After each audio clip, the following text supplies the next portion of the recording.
സ്നേഹമുള്ളവരെ, വിശുദ്ധ അഗസ്തീനോസിൻ്റെ ഏറ്റുപറച്ചിലുകളെന്ന ആത്മകഥയുടെ 6-ാം ഭാഗമാണ് നാം ഇന്ന് ധ്യാനിക്കുക.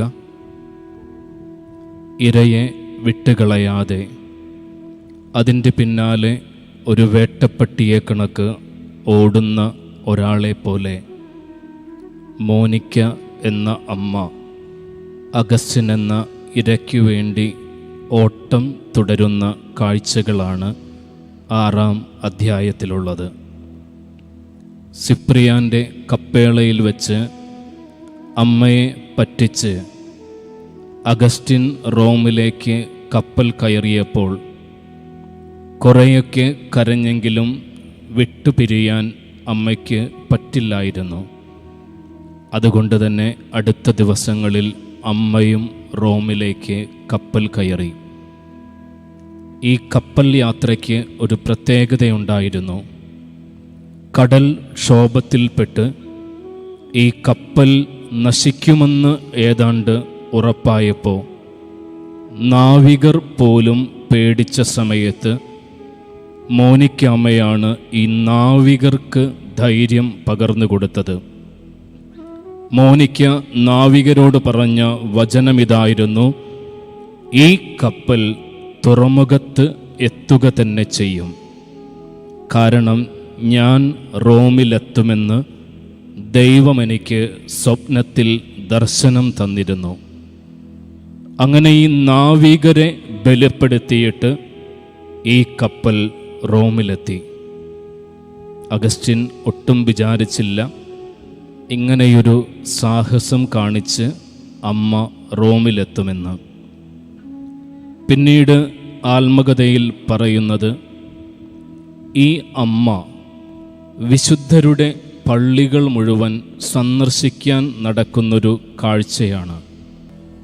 ഒരു ദിവസം ആഫ്രിക്കയിലെ പതിവനുസരിച്ച് കേക്കും വൈനും അപ്പവും പഴങ്ങളുമൊക്കെയായി ഒരു വിശുദ്ധൻ്റെ പള്ളിയുടെ മുമ്പിലെത്തി.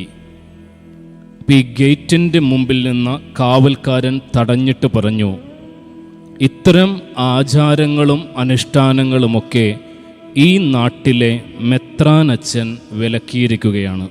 ആരാണ് മെത്രാനച്ചൻ? വിശുദ്ധ അംബ്രോസായി മാറിയ ഈ അംബ്രോസാണ് മെത്രാനച്ചൻ, മിലാനിലെ.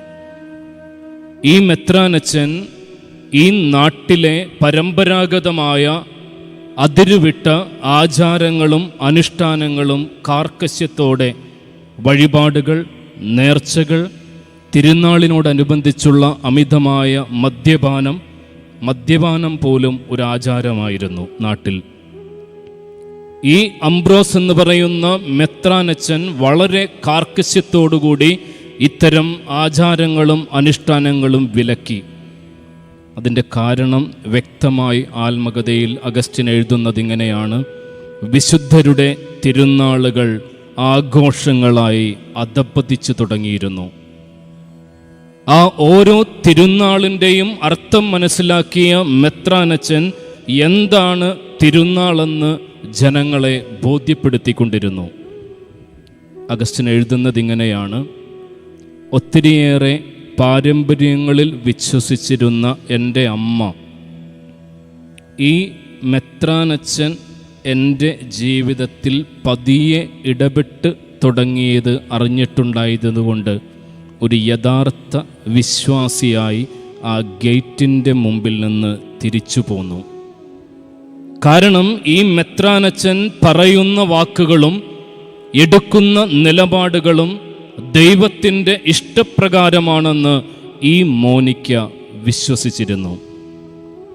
അഗസ്റ്റിൻ ഈ മെത്രാനച്ചനെ കാണാൻ പല തവണ ശ്രമിച്ചു. നേരിട്ട് കാണാൻ, ചോദ്യങ്ങൾ ചോദിക്കാൻ ഒരു അപ്പോയിൻമെൻറ്റും കിട്ടിയില്ല. ഈ മെത്രാനച്ചൻ്റെ സവിശേഷതയായിട്ട് അഗസ്റ്റിൻ എഴുതുന്നത് ഇങ്ങനെയാണ്: എപ്പോഴും ഈ മെത്രാനച്ചന് തിരക്കുകളായിരിക്കും. തിരക്ക് മാറി കുറച്ച് സമയമുണ്ടെങ്കിൽ വളരെ നീണ്ട വായനയിലായിരിക്കും. കണ്ണുകൾ പുസ്തകത്തിലും ആശയങ്ങൾ മനസ്സിലുമായിട്ട് നീണ്ട മണിക്കൂറുകൾ ഒരു പുസ്തക പുഴുവിനെ കണക്കായിരുന്നു അംബ്രോസ് എന്ന മെത്രാനച്ചൻ്റെ ജീവിതം. പക്ഷേ ഈ മെത്രാനച്ചൻ വളരെ പെട്ടെന്ന് മോനിക്കയുമായിട്ട് പരിചയപ്പെട്ടു. കാരണം ഈ അമ്മ രാവിലെയും വൈകുന്നേരങ്ങളിലുമുള്ള ബലിയർപ്പണങ്ങളിലൊക്കെ പങ്കെടുക്കുകയും ദേവാലയ പരിസരങ്ങളിൽ ചുറ്റിപ്പറ്റി നടക്കുകയും കാരുണ്യപ്രവർത്തികൾ ചെയ്യുകയും ഒക്കെ ചെയ്തിരുന്നു. നേർച്ചകളും വഴിപാടുകളുമൊക്കെ വേണ്ടെന്ന് പറഞ്ഞപ്പോൾ ഈ അമ്മ പരിശുദ്ധമായ പ്രാർത്ഥനകളും അപേക്ഷകളുമായിട്ട് വിശുദ്ധരുടെ കബറിടങ്ങൾ സന്ദർശിച്ചു നടന്നു. പ്രാർത്ഥനകൾ സൂക്ഷിച്ചുകൊണ്ട് പള്ളിയിൽ പോയി. വേറെ നേർച്ചയില്ല, കാഴ്ചയില്ല. അവൾ അറിഞ്ഞിരുന്നു ഈ ഉള്ളിൻ്റെ ഉള്ളാണ് കർത്താവിനുള്ള യഥാർത്ഥ ബലി. അതുകൊണ്ട് തന്നെ മെത്രാനച്ചൻ പിന്നീട് അഗസ്റ്റിനോട് സംസാരിക്കാൻ സമയം കിട്ടിയപ്പോൾ പറഞ്ഞു, ഇതുപോലെ ഒരമ്മയെ കിട്ടിയത് സുഹൃതമാണ്. ഇത് പറയുമ്പോൾ അഗസ്റ്റിനുള്ളിൽ കരുതിയത് ഇങ്ങനെയാണ്, ഇത്ര നല്ല ഒരമ്മയ്ക്ക് എങ്ങനെ ഇത്ര മോശമായ ഒരു മകനായി ഞാൻ മാറി. പിന്നീട് പറയുന്നത് അഗസ്റ്റിന് 2 കൂട്ടുകാരെ കിട്ടുന്നതിനെ കുറിച്ചാണ്. അലിപ്പിയൂസ്, നെബ്രീദിയോസ്. ഈ 2 കൂട്ടുകാര് അഗസ്റ്റിൻ്റെ ജീവിതത്തിൽ ദൈവത്തിലേക്ക് പതിയെ പതിയെ അടുപ്പിക്കുന്നുണ്ട്. നമ്മൾ ഇതിനു മുമ്പ് കേട്ടു, അഗസ്റ്റിൻ ഇതുവരെ ബൈബിൾ ഇഷ്ടപ്പെട്ട് വായിച്ചിട്ടില്ല. ഈ 29-ാം വയസ്സ് മുതൽ അഗസ്റ്റിൻ ബൈബിൾ വായിച്ചു തുടങ്ങുകയാണ്. ഈ മെത്രാനച്ചൻ്റെ പ്രസംഗം കേട്ട് കത്തോലിക്ക വിശ്വാസത്തിലേക്കും വിശ്വാസ പ്രമാണങ്ങളിലേക്കും കടന്നു ചെല്ലണമെങ്കിൽ ദൈവത്തിൻ്റെ വചനം ഇല്ലാതെ പറ്റില്ലെന്ന് ബോധ്യപ്പെട്ടപ്പോൾ അഗസ്റ്റിൻ പിന്നീട് ഇങ്ങനെ വിശുദ്ധ ഗ്രന്ഥം വായിച്ചു തുടങ്ങുകയാണ്.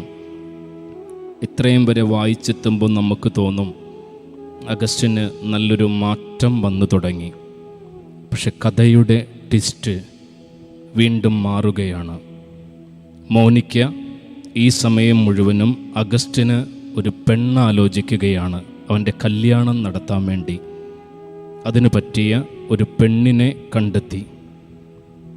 ഈ ഒരു കല്യാണത്തിൻ്റെ വാഗ്ദാനം കഴിഞ്ഞു. പക്ഷേ ഈ പെൺകുട്ടിക്ക് കല്യാണപ്രായമായിട്ടുണ്ടായില്ല. 2 കൊല്ലം കൂടി കാത്തിരിക്കണം. പെണ്ണിനെ ഇഷ്ടപ്പെട്ടതുകൊണ്ട് അഗസ്റ്റിൻ അതിന് റെഡിയായിരുന്നു. പഴയ കാമുകി, നമുക്കറിയാം 13 വർഷത്തോളം കൂടെയൊക്കെ ഉണ്ടായിരുന്നത്, അവരുടെ മകനായ അദയോദാത്തസിനെ അഗസ്റ്റിനെ ഏൽപ്പിച്ചിട്ട് സ്വദേശത്തേക്ക് മടങ്ങിപ്പോയി. പിന്നീട് ഈ അഗസ്റ്റിൻ 2 കൊല്ലം ഈ പെണ്ണിനെ കെട്ടാൻ വേണ്ടി കാത്തിരിക്കുകയാണ്. ഈ സമയത്ത് അവൻ തൻ്റെ കൂട്ടുകാരോട് പറയുന്ന ഒരു ഡയലോഗിലാണ് കഥ വീണ്ടും കീഴ്മേൽ മറിയുന്നത്. അഗസ്റ്റിൻ പറഞ്ഞു, എനിക്ക് ഒരു സ്ത്രീയുടെ സമ്പർക്കമില്ലാതെ ജീവിക്കാൻ പറ്റത്തില്ല. എൻ്റെ ആസക്തികൾ എനിക്കിങ്ങനെ പിടിച്ചു നിർത്താൻ പറ്റുന്നില്ല. പിന്നീട് നമ്മൾ വായിക്കുന്ന വരി ഇങ്ങനെയാണ്, ഈ ഒരു കല്യാണത്തിന് വേണ്ടി കാത്തിരുന്ന 2 വർഷം അഗസ്റ്റിൻ മറ്റൊരു കാമുകിയെ കണ്ടെത്തി അവളുമായിട്ട് റിലേഷൻഷിപ്പ് തുടർന്നുകൊണ്ടിരുന്നു. അതുകൊണ്ടാണ് അഗസ്റ്റിൻ ഈ 6-ാം പുസ്തകം അവസാനിപ്പിക്കാറാകുമ്പോഴേക്കും എഴുതുന്നത്, എല്ലാം ശരിയായി വരുന്നുവെന്ന് എനിക്ക് തോന്നിയപ്പോൾ കൂടുതൽ തെറ്റുകളിലേക്കും കൂടുതൽ ആസക്തികളിലേക്കും ഒരിക്കൽ കൂടി ഞാൻ കൂപ്പുകുത്തി തുടങ്ങി. ഇങ്ങനെയൊരു സങ്കടത്തിലാണ് 6-ാം പുസ്തകം അവസാനിക്കുന്നത്.